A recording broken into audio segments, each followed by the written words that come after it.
जय श्री हरि। विजया एकादशी फाल्गुन माह के कृष्ण पक्ष की 11वीं तिथि को मनाई जाती है। यह व्रत भगवान विष्णु को समर्पित है, जो शत्रुओं पर विजय और कार्यों में सफलता दिलाने वाला माना जाता है। मान्यता अनुसार त्रेता युग में जब प्रभु श्री राम माता सीता को खोजने सागर तट पर पहुंचे, तब वकदालभ्य मुनि ने उन्हें निर्देश दिया कि वे विजया एकादशी का व्रत करें, जिसके बाद उन्हें रावण पर जीत मिली। यह जीत बड़ी से बड़ी विपत्तियों, पापों और शत्रुओं को परास्त करने में सहायक माना जाता है। यह व्रत नाम के अनुसार हर कार्य में विजय दिलाने वाला माना जाता है, खासकर कोर्ट कचहरी या शत्रुओं के मामले में।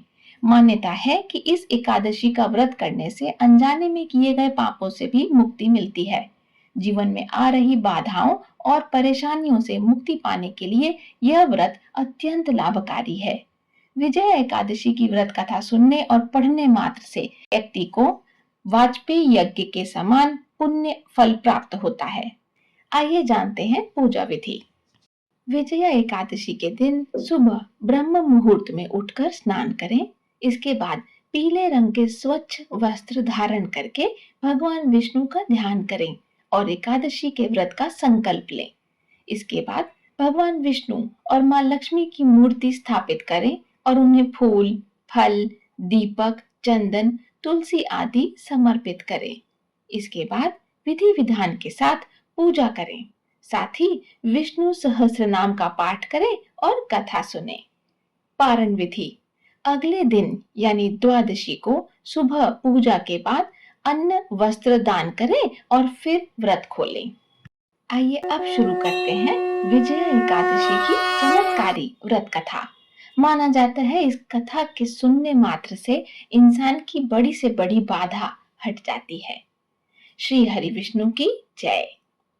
युधिष्ठिर ने पूछा, वासुदेव, फाल्गुन के कृष्ण पक्ष में किस नाम की एकादशी होती है, कृपा करके बताइए।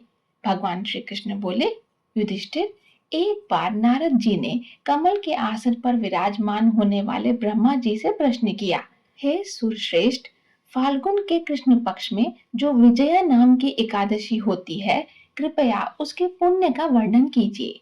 ब्रह्मा जी ने कहा, नारद, सुनो, मैं एक उत्तम कथा सुनाता हूँ जो पापों का अपहरण करने वाली है। यह व्रत बहुत ही प्राचीन, पवित्र और पाप नाशक है। यह विजया नाम की एकादशी राजाओं को विजय प्रदान करती है, इसमें तनिक भी संदेह नहीं। पूर्व काल की बात है। भगवान श्री रामचंद्र जी 14 वर्षों के लिए वन में गए और वहां पंचवटी में सीता तथा लक्ष्मण के साथ रहने लगे। वहां रहते समय रावण ने चपलतावश विजयात्मा श्री राम की तपस्विनी पत्नी सीता को हर लिया। उस दुख से श्री राम व्याकुल हो उठे। उस समय माता सीता की खोज करते हुए वे वन में घूमने लगे। कुछ दूर जाने पर उन्हें जटायु मिले, जिनकी आयु समाप्त हो चुकी थी। इसके बाद उन्होंने वन के भीतर कबंध नामक राक्षस का वध किया। फिर सुग्रीव के साथ उनकी मित्रता हुई। तत्पश्चात श्री राम के लिए वानरों की सेना एकत्रित हुई। हनुमान जी ने लंका उद्यान में जाकर सीता जी का दर्शन किया और उन्हें श्री राम के चिन्ह स्वरूप मुद्रिका प्रदान करी। यह उन्होंने महान पुरुषार्थ का काम किया था। वहां से लौटकर वे श्री रामचंद्र जी से मिले और लंका का सारा समाचार उन्होंने निवेदन करके सारा बताया। हनुमान जी की बात सुनकर श्री राम ने सुग्रीव के साथ लंका की ओर प्रस्थान किया। समुद्र के किनारे पहुंचकर श्री राम ने लक्ष्मण जी से कहा, हे सुमित्रा नंदन, किस पुण्य से इस समुद्र को पार किया जा सकता है? यह अत्यंत अगाध और भयंकर जल जंतुओं से भरा हुआ है। मुझे ऐसा कोई उपाय नहीं दिखाई देता जिससे इसकी सुगमता से पार किया जा सके। लक्ष्मण जी बोले, महाराज, आप ही आदिदेव और पुराण पुरुष पुरुषोत्तम हैं। आपसे क्या छिपा है? यहाँ द्वीप के भीतर वक्तालभ्य ऋषि नाम के मुनि रहते हैं। यहाँ से आधा योजन की दूरी पर उनका आश्रम है। श्री रघुनंदन, उन प्राचीन मुनीश्वर के पास जाकर उनसे इसका उपाय पूछिए। लक्ष्मण जी की यह अत्यंत सुंदर बात सुनकर श्री रामचंद्र जी ने महामुनि वक्तालभ्य ऋषि से मिलने के लिए गए। वहां पहुंचकर उन्होंने मस्तक झुकाकर मुनि को प्रणाम किया। मुनि उन्हें देखते ही पहचान गए कि ये पुराण पुरुषोत्तम श्री राम हैं, जो किसी कारणवश मानव शरीर में अवतरित हुए हैं। उनके आने से महर्षि को बड़ी प्रसन्नता हुई। उन्होंने पूछा, श्री राम, आपका यहाँ आगमन कैसे हुआ? श्री राम बोले, ब्राह्मण, आपकी कृपा से राक्षसों सहित लंका जीतने के लिए सेना के साथ समुद्र के किनारे आया हूँ। मुनि, अब आप इस प्रकार समुद्र पार किया जा सके वह उपाय बताइए और मुझ पर कृपा कीजिए। ऋषि ने कहा, श्री राम, फाल्गुन के कृष्ण पक्ष में जो विजया नाम की एकादशी होती है, उसका व्रत करने से आपको विजय प्राप्त होगी। निश्चय ही आप अपनी वानर सेना के साथ समुद्र को पार कर लेंगे।